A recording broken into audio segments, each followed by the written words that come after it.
Now, this comes up upon the heels of a recent Mark Hamill appearance at the Chicago Fan Expo. I've said that before, you know. I say, may the force be with you. Unless you're MAGA, then you can go force yourself.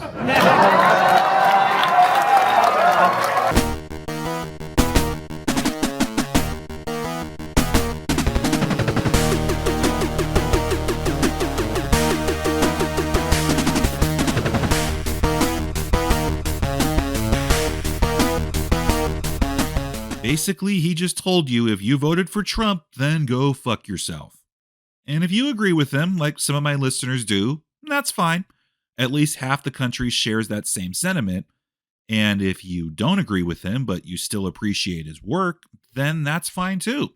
That's pretty much what the other half of his fans do, give or take. And again, regardless of his political beliefs, I still like the guy. Luke Skywalker was my favorite growing up with the original trilogy. Hell, I even dressed up as him for Halloween as a kid 2 years in a row. His voice role as the Joker is right up there when compared to the best versions of all time. Period. And I've always seen him as someone who genuinely appreciates his fans. Multiple searches and countless social media comments have talked about how he's one of the nicest celebrities to approach in general, even when away from official media and convention appearances. But now he's made it clear that if you want to meet him and you're a MAGA supporter, then he doesn't want anything to do with you. Now, does this surprise me? No, because it's well known how much of a bleeding blue liberal Mark Hamill is. All one has to do is look at his Twitter feed for the past 8 to 12 years, and yet people continue to act surprised, even today, when something he says comes to light, especially when promoting the political candidates he endorses, or when he does critical attacks against MAGA policies or politicians. At the same time, he was publicly telling all MAGA supporters to go force themselves. He was reportedly charging between $400 to $700 for whatever kind of autograph you wanted with him. Far more than people like William Shatner or Hayden Christensen or other big names.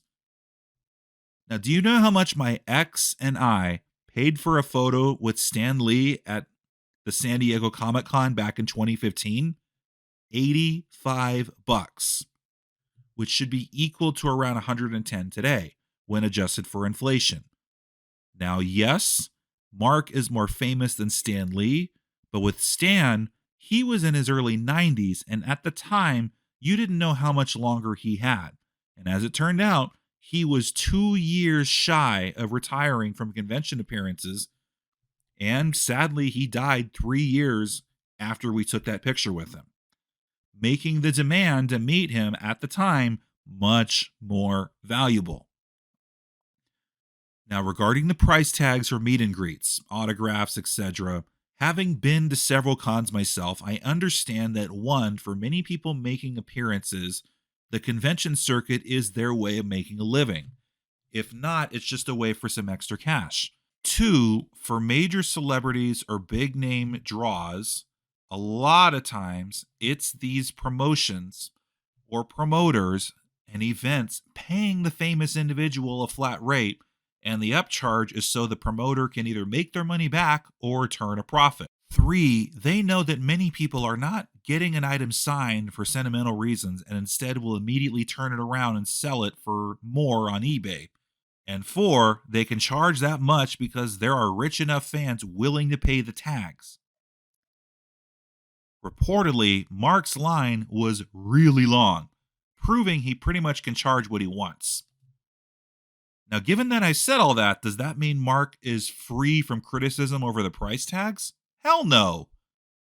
On top of it being a lot of money for most people these days, at the same time he's charging individuals an arm and a leg, he's telling half of his fans to fuck off if they don't agree with him politically. Now imagine how many of these people forked out the money prior to him saying what he said and then regretting it. Or how many people decided not to fork out the money once they heard the go force yourself phrase? Imagine willingly paying this guy to sign something of yours knowing he pretty much hates you if he knows who you voted for. Well, at least he's being honest about who he is and what he thinks. And that's fine, but there are also times and places where it is proper. Hulk Hogan, for example, saying what he said and did what he did at the Republican National Convention? Okay. Mark Hamill saying all that stuff at the Democratic National Convention? Proper time and place. On their own respective Twitter feeds where people can choose to read and follow them or not? Again, it is what it is.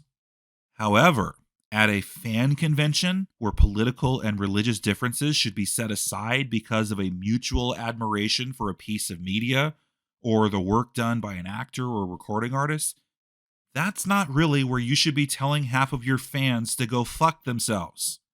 And sure, it may be sticking up for your beliefs, but it ultimately could lead to a shrink in your fan base and a growing number of people who have just lost respect for you. Oh, gee, we just told 50% of our audience to screw off, and now we're only getting 50% of our viewership and our money now. Oh, it must be those bigots who won't watch our stuff, even though we just told them don't watch it. People who attended that fan convention and that panel, sure, some of them cheered wildly when Mark said MAGA people should go force themselves, but I know there are others who were there strictly because they wanted to hear some behind the scenes Star Wars stories, or they wanted to hear him answer questions about the other work he's done. And above everything else, they didn't want to hear anything political. And not only that, didn't like being attacked for who they voted for. It just depends on the show or the movie you see. I mean, Twisters this year made bank at the box office because it was non-political, it appealed to the everyman, and it didn't give some politically driven message about climate change, like The Day After Tomorrow did 20 years ago. There are still lots of movies, TV shows, and concerts one can attend and not have to hear someone endorsing a political side or candidate, or saying derogatory things against the other. Other artists will express their political and religious views on stage, and you go because you expect it and you either agree with them or you don't care. Same with the actors that you like to follow. Sometimes they can go overboard with it, leading to a mixed reaction, and other times, like in the case of Kyle Gass recently, they can say something controversial enough that leads to his bandmate canceling the rest of the tour to save face and his own skin. Unfortunately, Star Wars and Disney have been associated way too much with today's identity politics and the so-called culture wars. But despite that, a lot of old fans who are still nostalgic for the good old days, they still continue to try and watch the current products being released on Disney Plus, and they're trying not to pay attention to the so-called quote woke agenda that people say is being pushed. But as this is happening, the shows being released have been increasingly unpopular, and any criticism towards those shows, it just causes you to be labeled, "Oh, you're a racial bigot, you're a horrible person!"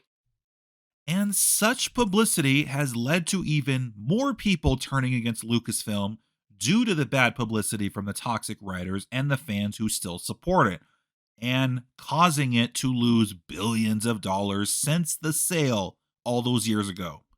With the recent news that The Acolyte will not be getting a second season, maybe Lucasfilm is finally realizing their current approach isn't working.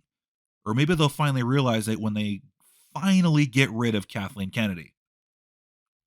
And now you have Mark Hamill increasingly acting more and more like Luke from The Last Jedi. You know, the film that divided the fan base, where half of the fans liked the portrayal of the vilified, bitter, broken down old man, and they didn't want to see him come back, while the other half got pissed and wished to see Luke much more in a heroic fashion. The same people who threw babies in the air when that scene in The Mandalorian happened. Funny thing is, who is Mark Hamill mostly pandering to nowadays? It's the people who want him to be the vilified, bitter old man and don't want him back. It's ironic. He could save others, but not himself. Yes, I may be fiscally conservative, but that doesn't mean I want your constitutional freedoms and rights taken away. The reality is, I hate both political sides, and I don't care who you vote for. Most people don't care who the celebrity votes for, nor what the pop culture trend is. No matter which side, I will respect your vote if it's based on a well-informed decision on policy and action, not just about how you merely feel about the person.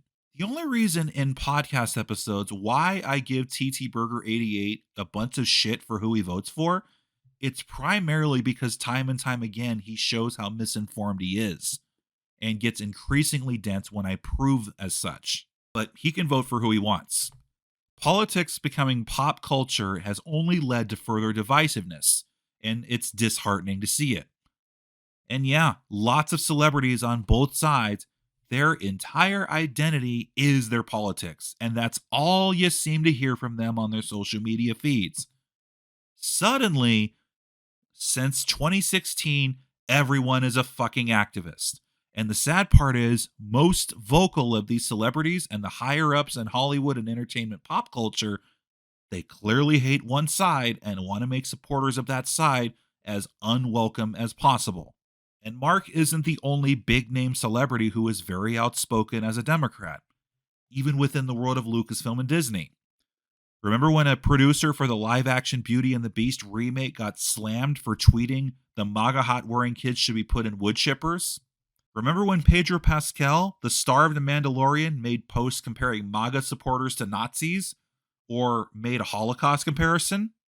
Oh, and remember when Gina Carano, who was also on The Mandalorian, she got fired by Disney and Lucasfilm for also making a Holocaust comparison post, but Pedro didn't get any consequences over it? So it's okay for one side to say their shit, but not the other?